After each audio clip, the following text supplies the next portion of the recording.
Voilà, donc Bezrat Hashem, on va essayer d'étudier aujourd'hui le Daf Samer de Masechet Avodah Zarah. Voilà, donc on en était à Daf Nun Tet Amud Bet en bas. Alors juste, je reprends Daf Nun Tet Amud Bet en bas. Donc on en était à l'histoire de Aï Chavita de Chamra. Donc 3 lignes avant la fin du Daf, Bezrat Hashem, on va essayer d'étudier le Daf Samer de Masechet Avodah Zarah. Alors nous dit la Gemara. Donc la Gemara nous apporte encore des histoires concernant l'interdiction de Yain Neser et les halachot lorsque un goy est en contact avec du vin appartenant à un juif et qu'un juif voudrait le boire ou voudrait en profiter. On sait que normalement le Yain Neser, on n'a pas le droit ni de le boire ni d'en profiter.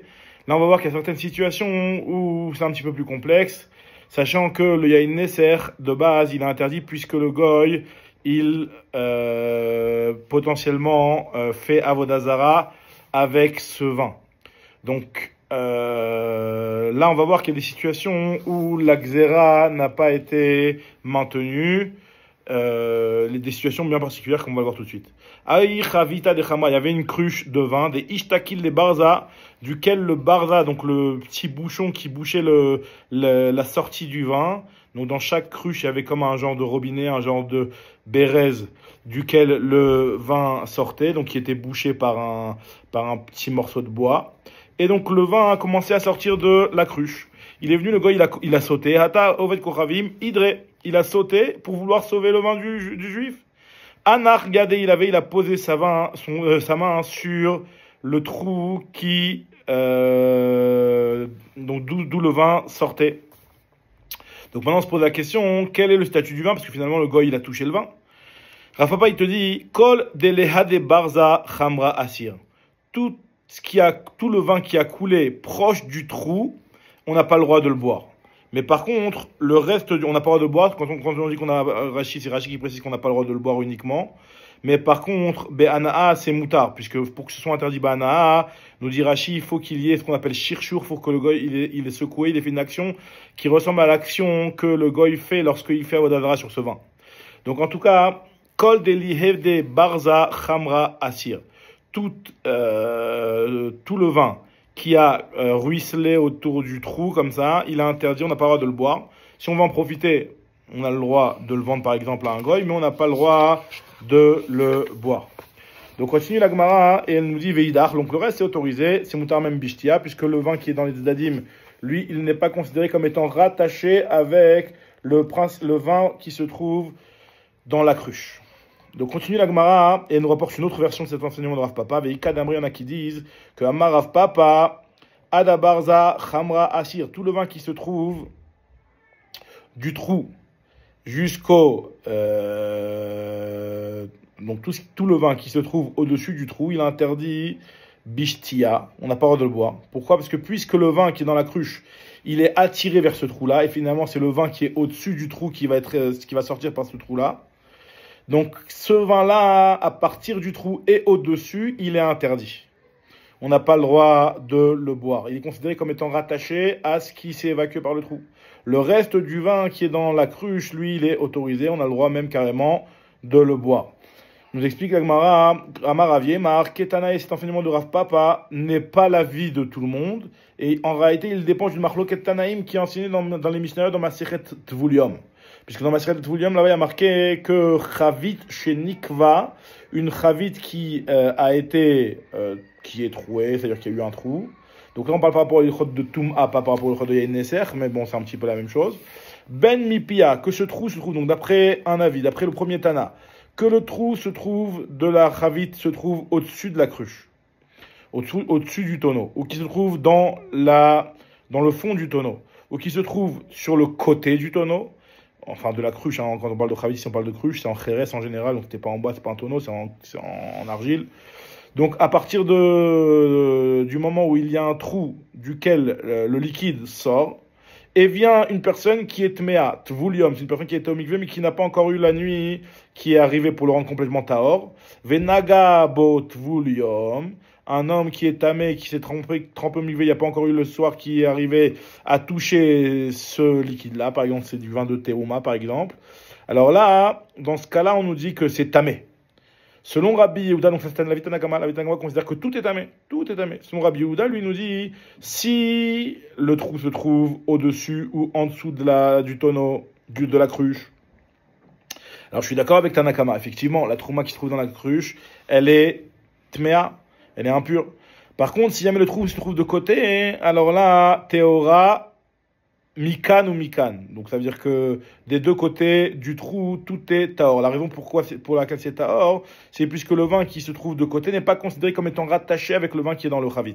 Donc finalement, le chidouche de Rav Papa de dire que le vin qui est de côté n'est pas rattaché avec le vin qui se trouve dans le chavit, il dépend effectivement d'une marloquette Tanaïm, puisqu'on voit ici que c'est seulement et uniquement l'avis de Rabbi Yehuda qui pense comme ça, puisque d'après Tanakama, tout est considéré comme étant rattaché. Donc, Ouadin, par rapport à la chôte de Yaïd Nesser, on considérerait tout le vin comme étant rattaché.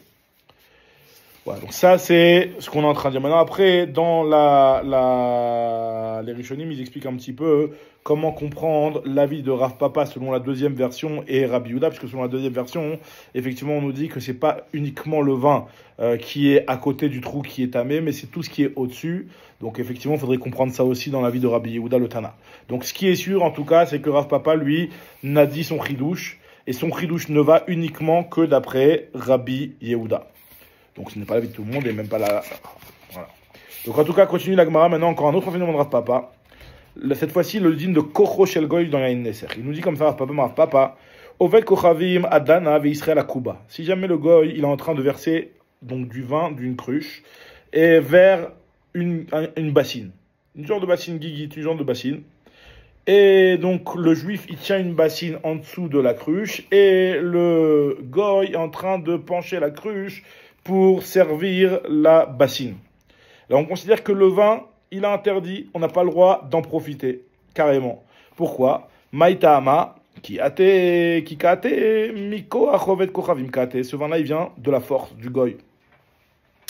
Par contre, si dans le cas inverse, alors puisque ce vin-là, il vient de la force du goy, on considère que ce vin-là, il est interdit.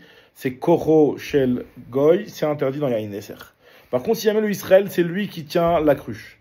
Et c'est le goy qui tient la bassine. Alors là, le vin, il est autorisé, on a le droit même de le boire. Pourquoi? Parce que dans cette situation-là, le vin, finalement, qui va venir dans cette bassine, il vient mikoach Israël. Et le goy n'a pas bougé et n'a pas secoué la kuba, n'a pas secoué la bassine. Par contre, s'il a secoué la bassine, alors là, dans ce cas-là, c'est interdit. Le vin, il est interdit. C'est-à-dire que si même il a penché la bassine et il a fait cette action-là, le goy, pour recevoir le vin dans la bassine, alors dans ce cas-là, le vin, il sera interdit. Beshti Arashi nous dit que ça sera interdit à la consommation. Donc, Rav Papa, donc vous savez que Béana, ce sera autorisé, mais par contre, Beshtia, ce sera interdit. Alors, voilà, donc Rashi, lui, il explique deux pirouchim, pourquoi c'est comme ça. Premier pirouche que Rashi nous donne, c'est qu'on parle d'ici d'une cruche qui était remplie de vin, d'une bassine, je veux dire, qui est remplie de vin, et lorsque il bouge la bassine, on craint qu'il a peut-être touché le vin, comme on verra dans la suite de la Gemara. Ça, c'est un des pirouchim de Rashi. D'après le deuxième pirouche de Rashi, c'est que même si finalement la bassine n'était pas pleine, le vin est quand même interdit puisqu'il va secouer le vin et le bouger, bekavana, ce qu'on appelle kocho shel goy bekavana, et donc même s'il ne l'a pas touché, kocho shel goy bekavana, c'est interdit. Voilà. Donc continue la Gemara, Rav Papa, il nous dit encore un autre enseignement. Donc un goy qui porte du vin cette fois-ci. Alors on va voir exactement qu'est-ce qu'on dit sur ce vin-là. Donc il y a un goy qui porte une gourde dans laquelle il y a du vin. Alors Rashi précise que cette gourde-là, elle est fermée de telle sorte parce qu'apparemment il n'est pas la possibilité de le toucher. Et Vekazi Israël Achorea, il y a un juif qui marche derrière et qui voit que le goy ne touche pas le vin. Donc si la gourde, elle est remplie, maliade, quand je dis gourde, ça veut dire c'est un petit sac en cuir comme ça, qui est rempli de vin, c'est mouta. Pourquoi? Parce que l'homme mekarkesh, le vin qui est à l'intérieur de cette gourde, il ne va pas bouger. Alors, il va un petit peu bouger avec les mouvements de la marche, mais c'est pas quelque chose, il va pas être secoué complètement puisque la gourde, elle est pleine. Donc ça va pas beaucoup bouger. Maintenant, chari de l'homme mekarkesh. Par contre, si la gourde, elle est chassera, il manque un petit peu, elle n'est pas remplie complètement, c'est interdit. Pourquoi? Parce que Dilma Mekarkesh, il y a lieu de craindre que le goy, il a secoué un petit peu ce vin-là dans sa kavana de Avodazara, toujours dans ce même esprit, donc le yaïné, certes, c'est interdit à cause de ce problème-là de Avodazara. Donc on craint cette chose-là. Maintenant, si jamais le goy, lui, porte une bassine, Kuba, qui est ouverte, donc la bassine, hein, donc là, le din, il est inverse. Parce que si c'est rempli, alors il y a lieu de craindre qu'il l'a peut-être touché, puisque la bassine, elle est remplie, elle est ouverte. Donc c'est interdit. Dit le managa. Chassera, tandis que si elle est vide, si elle n'est pas remplie, donc elle est à moitié par exemple, c'est autorisé. Pourquoi? Parce que l'onaga, il n'y a pas lieu de craindre qu'il ait touché le goy, le vin. Puisque si c'est pas rempli, il n'a pas mis sa main dans la guiguide, dans cette kuba là, donc c'est autorisé. Rav Shili pas d'accord avec Rav Papa sur ce din là. Sur la gourde de départ, il considère que la gourde, quoi qu'il arrive, c'est autorisé. Ravashi Amar, Zika, Ben Mania, Ben Chassara, qu'elle soit remplie ou vide, c'est autorisé. Pourquoi? Parce que c'est pas l'habitude de faire un nissour de cette manière-là, même quand c'est vide et que ça se secoue. C'est pas comme ça qu'il faisait nissour quand le keli il est fermé. Plusieurs pirouchim et pourquoi c'est pas le derrière de faire nissour? Mais en tout cas, un des pirouchim, c'est que vu que c'est fermé, c'est pas l'habitude de faire le nissour dans ces conditions-là. Maintenant, l'Agmal reprend un petit peu ce qu'on avait vu. On avait déjà parlé un petit peu ça du pressoir plus haut. On avait vu dans la Mishnah que le pressoir, le vin qui se trouve dans le pressoir n'est pas encore considéré comme du vin. Mais on avait vu aussi le Chidouj de Ravuna qui disait qu'à partir du moment où dans le pressoir, on n'avait pas le droit de presser avec un goy, puisque le vin qui commence à couler, il est déjà considéré comme du vin. En tout cas, nous dit la Gemara, Matzra Zaira. Donc un pressoir dans lequel on ne piétinait pas les raisins, mais on les écrasait avec une poutre. On ne les piétinait pas nous-mêmes, mais on les écrasait avec une poutre. D'après Rav Papa, c'est moutard. Il a autorisé ce vin. D'après Ravashi et David Tema, Rav Shimi Barashi, c'est interdit. On dit la Gemara que Bekoro... Alors c'est quoi l'histoire? Bekoro, de telle sorte à ce que les raisins sont écrasés par la force du goy. Par exemple, c'est le goy qui monte sur les poutres et qui les écrase pour écraser le raisin. C'est lui qui met son poids. Alors d'après tout le monde, c'est interdit. C'est Kocho Shali Goy Bekavana. Qui péligue et la marloquette qu'il y a entre les Amoraïm, ici entre Rav Papi et Rav Shimi et Ravashi, c'est Bekoar Kocho. De telle sorte à ce que les Anavim sont écrasés par Koar Kocho. C'est par exemple si jamais ils tournent une manivelle et que par un système de vis, ça vient écraser. Comme ça Rachid dit, vis en français Rachid dit. Donc cette chose-là, là c'est Koar Kocho. Et sur ça, Rav Papi l'autorise et Ravashi ou Rav Shimi, Barashi, ils interdisent. Il y en a qui disent l'inverse, que Bekoar Kocho, c'est, d'après tout le monde, c'est autorisé. Et la marloquette, elle est Bekocho. Il y a une marloquette sur Kocho, d'après Rav Papi, c'est Moutar, Ravashi, Barshimi, Ravashi, Barashi, c'est interdit. Il y avait une histoire qui s'est passée dans Koar Kocho. Donc, d'après la première version, normalement, d'après la deuxième version, on aurait dû autoriser d'après tout le monde. Mais ce qui s'est passé, c'est que Rav Yaakov, Miner Pekod, il a interdit. Donc, ça veut dire que lui, il considère comme la première version et qui plus est comme Ravashi. Continue l'Agmara maintenant, et elle nous rapporte une autre histoire. Aïe Chavita, il y avait une histoire avec une cruche de vin.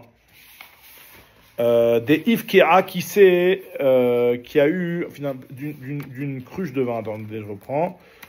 Donc on passe à Moudbet. Aïe Chavita, il y a une cruche de vin. Des Ivkea qui s'est fendue dans la longueur. Donc la Chavite, elle se tient debout. La cruche, elle se tient debout. Et il y a eu une fente dans la longueur. Il y a un gars qui a sauté, qui a enlacé la cruche pour ne pas qu'elle se fende plus que ça, que le vin s'évacue. Il a tenu la cruche comme ça. Est-ce que ce vin-là est interdit ou pas? Idre aou avec kochavim, chabka. Alors, nous dit Agmara, que Shari Rafram Bar Papa veitema Ravuna Bed Rav Yoshua, Lisboun et Lovet Kochavim. Rafram Bar Papa et Ravuna Bed Rav Yoshua, ils ont autorisé à vendre ce vin-là à un goy. Ça veut dire qu'il est moutar bana. Alors, pourquoi c'est moutar bana? Parce que le goy, lui, il n'a pas du tout secoué le vin. Et même si il a rattaché les deux moitiés, il a rapproché les deux moitiés de la cruche qui était en train de se fendre, lui, et donc en faisant ça, il a touché le vin par l'intermédiaire des deux moitiés de cruche. On ne peut pas comparer ça à quelqu'un qui touche du vin par l'intermédiaire du bâton qu'on avait déjà vu plus haut, etc., et qu'on avait interdit Béana, puisque là-bas, il secouait le vin par le bâton. Tandis que là, il vient juste attraper sans secouer, donc le vin, il est moutar Béana. Par contre, il est quand même interdit Bishtia, puisque il y a eu un magal l'idée d'avoir à chez l'Obekavana, et finalement, c'est interdit. Voilà. Maintenant, nous précise la Gemara, Anemile, ce din-là a été dit uniquement des pak'a et orka, lorsque la cruche, elle s'est fendue sur la longueur. Par contre, si elle s'est fendue sur la largeur, on a le droit carrément même de le boire. Pourquoi? Parce que finalement, quand il a attrapé, il a Maïtamama, c'est l'Evena Kavi, il a juste fait une pression sur la cruche du dessus pour ne pas que la fente qui était dans la largeur, que ça se fende et que ça se brise. Le temps qu'on apporte un kili, il a fait ça, il a tenu ça le goy. Donc là, ça c'est complètement autorisé, il a juste fait l'action d'une brique, comme ça la Gemara appelle ça. Donc voilà, ça il n'a pas du tout touché le vin, il ne l'a pas mis de pression sur le vin, il a juste mis une brique sur la cruche. Maintenant la Gemara nous raconte, si jamais il y a un goy, Aou Oved Kochavim, il y avait un goy qui se tenait dans un pressoir. Nous dit la Gemara, c'est un pressoir qui appartenait aux Juifs, et il n'y avait plus de vin là-bas, il y avait juste un petit peu d'humidité il y avait juste un petit peu de vin qui restait sur le sol du pressoir. Maintenant après, quand on va venir represser là-bas, on va remettre du vin par-dessus ce petit vin-là. Qu'est-ce qui se passe? Nous dit la Gemara, ça dépend. Amaravashi, I katofer la tfiar. Si jamais il y a assez de vin, qui est assez liquide, de telle sorte qu'il y a une humidité du vin, de telle sorte à ce que quand je touche, après je pourrais remouiller une deuxième surface en touchant cette première surface. Donc là, il faut rincer cet endroit-là avant que le goy, avant de le réutiliser. Bae adacha, il faut le rincer avec de l'eau. Ou bae nigou, il faut le sécher, c'est-à-dire en mettant dedans du éfer, donc de la cendre, comme c'est développé plus loin dans le dernier pérec de la Maseret. Donc, bayadacha ou bayenigouv, Rachid dit qu'il faut de la cendre, de l'eau et de la cendre. Voilà. Fait ilo, et si dans le pressoir il n'y a pas assez du temps d'humidité, ça suffit juste de rincer un coup et c'est caché. Donc maintenant, on a fini cette Mishnah, on attaque la prochaine Mishnah. On va voir dans les prochaines Mishnah maintenant le din d'un goy qui est finalement isolé avec du vin qui appartient à Israël. Il y a 4 situations. Le goy, s'il a une appartenance avec ce vin-là, velo babait, où il a une shaykhout dans la maison mais pas dans le vin. Il a une shaykhout dans le vin et dans la maison, où il a ni shaykhout ni sur le vin ni sur la maison. Donc là, la Mishnah va expliquer un petit peu au départ le premier cas de figure, à savoir que le goy il a une shaykhout avec ce vin-là, mais c'est pas sa maison du tout. Donc là, effectivement, on parle d'un cas où le Oved Kochavim Nimtsa Omed Betzide Abor Shel Yain. Il se trouve de côté de la cuve dans laquelle est contenu le vin. Donc on n'est plus dans le pressoir, c'est tombé dans le bord. Donc dans lequel le vin qui appartient aux Juifs se trouve. Im yeshlo milva alav. Si jamais, nous dit la Mishnah, le Juif doit de l'argent au goy, à tel point que le goy ne se soucie pas, si jamais je touche le vin et que le Juif va me faire des problèmes, je lui dis de toute façon tu me devais de l'argent, et au pire c'est cet argent-là qui va couvrir le dommage que je t'ai causé. Donc le fait que le goy il n'a pas ce souci de toucher le vin, puisque le Juif lui doit de l'argent, donc on dit que le goy n'a pas de crainte de toucher c'est possible qu'il va le toucher, il s'en fiche de le toucher.